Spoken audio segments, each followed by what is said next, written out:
They say fame is a dream, but for her, it was a cage made of diamonds. 10 minutes till stage. And smile, darling. The world doesn't pay to see you sad. Yes, mother. She says mother, but the word tastes like glass. Victoria doesn't hear emotion. She hears obedience. They called her the nation's angel, the girl who smiled for millions, but never for herself. Her name was Lila Hart, the most loved K-pop idol on the planet. On stage, she was flawless. Every move rehearsed, every emotion scripted.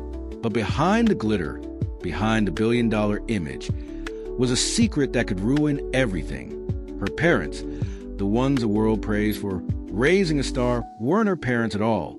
They were her owners, the ones who turned her childhood into a brand and her pain into profit. Every smile, every song, every tear controlled. Moments later, Lila steps onto the stage, thousands of fans screaming her name. Spotlights blind her as confetti rains down like golden snow. But her gaze drifts upward to the giant screen showing her smiling face, and for a split second, she whispers under her breath, "I don't even know who that girl is anymore." That night, after a performance, Lila overhears her parents arguing in the next room. She doesn't get to rest. "Do you know how much we're losing every day?" she complains. "We own her," her mother yelled. "Own me?" Her breath catches. Something inside her breaks, quietly, completely. That night, while everyone sleeps, she packs a small bag, rips out her hair extensions, scrubs off her makeup until she barely recognizes herself. Just a pale girl with tired blue eyes and fear in her veins. She puts on an oversized hoodie, baseball cap, and sneakers. And for the first time in her life, no one calls her name. She slips out of the hotel through the side door, vanishing into the midnight rain. She didn't have a plan, just a heartbeat that whispered, "Run." Hours later, drenched in rain, she stumbled into a small diner off a quiet street. That's where she met Jayden Cole, a young man with tired eyes, callous hands, and debts heavier than his dreams. He didn't know who she was. He just saw a lost girl, shivering, hungry, and scared. And for the first time in years, someone looked at her without seeing fame, just humanity. He gave her a seat, a plate of pancakes, and something she hadn't felt in years, safety. But what neither of them knew was that the moment she stepped into his life, she also painted a target on his back. Because somewhere out there, the people who owned her were already searching. And they'd do anything to get their star back. This is the story of the girl who ran away from fame and found love in the most unexpected place. After that night in the diner, she didn't have a plan, just a fake name, a few stolen dollars, and a heart still trembling from everything she left behind. Lila Hart, the world's beloved pop star, was gone, and in her place stood a girl who didn't even know who she really was anymore. Jayden didn't ask questions, maybe because he saw the same exhaustion in her eyes that lived in his own reflection every morning. He just said, "Asterisk, you can stay for a while." Asterisk. And for the first time in years, someone meant it without expecting anything in return. 2 days passed. She learned to wake up without cameras flashing, to eat without worrying about calories, to smile without rehearsing. It felt strange, terrifying, even to be ordinary. Jayden woke up on a couch older than his dreams. His little brother still asleep, his sick mother coughing quietly in the corner. One bottle of medicine left, rent due last week, and the weight of 3 lives sitting on one man's shoulders. "I am sorry, Jayden," his mother whispered, still coughing as she laid helplessly on the couch with tears rolling down her cheeks. "Mom, what are you sorry for? It's fine." Jayden responded calmly, gently placing the duvet on her. "I shouldn't have placed so much burden on your shoulders. It hurts me to see you struggling for us at such a young age." "Hey!" He cut her off, staring deeply into her eyes with tears stuck in his. "It's not a burden. I love you and my little brother so much. I would do anything to see you smile again." At the café, the world buzzed with smiles and laughter. But not for him. Jayden cleaned tables, carried trays, and pretended not to hear the whispers. And across the counter, there she was, Lila, the girl who looked like peace disguised as a person. No one knew she was a world-famous K-pop star. Not here, not in this little cafe, not in this quiet lie she called freedom. But freedom always has a price. One wrong step, one cruel smirk. Jayden bends to pick up an order slip. Behind him, two white coworkers, Trent and Logan, exchange smirks. Careful, man. Don't drop the boss's coffee this time. Trent said, "Yeah, we don't need another accident costing us tips." Logan added, "They whisper loud enough for customers to hear." Jayden stays silent, clenching his jaw. Later, when the manager walks in, Trent sticks a foot out as Jayden carries a tray of drinks. He trips, crash. Cups shatter. Hot coffee splashes across the floor. The entire cafe freezes. Lila gasps, rushing over. But the manager gets there first. "That's the third time this month, Jayden. You either get it together or you're out." He wanted to scream that it wasn't his fault. But poverty doesn't give you the right to speak, only to survive. Jayden kneels silently, wiping the floor as laughter whispers behind him. Lila watches, her hands trembling, her disguise slipping slightly, guilt flickering in her eyes. That night, he walked home in the rain, his shoes soaked, his body tired, his hope fading. Outside his building, the landlord waited. "You got until Friday. No rent, no roof." Jayden nodded.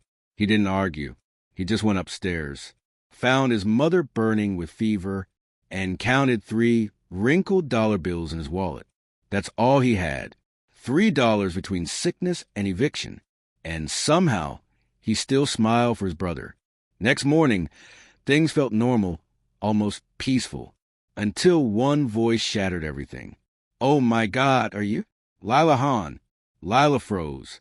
Her disguise, her cap, her glasses couldn't save her now. In seconds, the cafe turned into chaos. Phones out, screams echoing. "Take a picture." "Lila, look here." Jayden stood frozen, watching the girl he thought he knew turn into the girl the world worshipped. And before he could reach her, 2 black SUVs pulled up outside. Her parents stepped out. Perfect smiles, polished clothes, like actors in scenes she no longer wanted to play. "You've had your fun, sweetheart. Time to come home." Her father walked closer, whispered calmly, "I'm not your property anymore." "Oh, darling, you belong to us. You make us money. That's what you were adopted for." Her mother added. Jayden ran out the door. "Hey, let her go." But the guards blocked him. He watched powerless as she was pulled into the car. Their eyes met through the glass, hers filled with fear, sorrow, and something else, a goodbye she didn't want to say. And just like that, she was gone. That night, Jayden sat by the window, staring at the street where she disappeared. He told himself she used him, that she lied, that she played him like everyone else. But his heart, it knew better. He'd seen the way she looked at him, not like a star, not like a stranger, but like a girl finally seen for who she was. Sometimes love doesn't break you. The world does. And all you can do is wait for the light to find you again. Before she learned what freedom meant. But somewhere beneath that glittering cage, a small, steady fire refused to die. Each night, when the world slept, she wrote in the dark, pages filled with pain she couldn't say out loud, words no one would ever hear. Or so she thought, until one night, they told her she'd headline the biggest show of her life, the Forever Lila Tour. A cruel irony, because that night, Forever was about to end. The stadium was full, 80,000 fans, her parents in the VIP box, cameras aimed, ready to profit from her smile one more time. The lights dimmed, the crowd screamed her name, and for the first time, Lila didn't feel it. She didn't feel anything. When the spotlight hit her, she stood frozen. The mic trembled in her hands. The first note of the pre-recorded track began, but she didn't sing. She shut her eyes and let everything she'd buried come flooding out. Tears streamed down her face, not dainty or staged, but ugly, honest, human. Her voice cracked as she sang, but every word carried a lifetime of pain. She sang about being owned, about chains disguised as contracts, about a little girl who just wanted to be loved, not managed. It wasn't a performance anymore. It was a confession, a collapse, a cry for help disguised as melody. At first, the crowd clapped. They thought it was part of the act. But then silence spread like wildfire. They saw her shaking, her makeup melting, her breath hitching between sobs. And suddenly, it wasn't about the music anymore. It was about her. Some fans covered their mouths. Others cried without knowing why, because somehow her pain reached places they had locked away. By the end of the song, she fell to her knees. The crowd roared, not in applause but in heartbreak, in understanding. It was the sound of 80,000 people, telling her, "We hear you now." The next day, her parents' empire shattered. Every outlet replayed her breakdown. Journalists called it the cry heard around the world. And from that cry, a movement was born. Hashtag Let Lila Be Free. Hashtag. The contracts dissolved. The truth came out. And for the first time in her life, Lila Hahn belonged to no one. A few months later, she found herself standing outside that same café, the one with a flickering neon sign and chip blue door. Inside, Jayden was cleaning a table, headphones in, lost in thought. He looked up. Their eyes met. And everything, the pain, the silence, the distance, fell away. "You came back." "I never really left. I just needed to remember who I was first." He stepped forward. She stepped into him. And just like that, the noise of the world faded away. For once, she wasn't a star. She wasn't a product. She was Lila. Free. Loved. Home. Sometimes freedom doesn't begin with running away. Sometimes it begins with the courage to sing your truth, even when your voice trembles.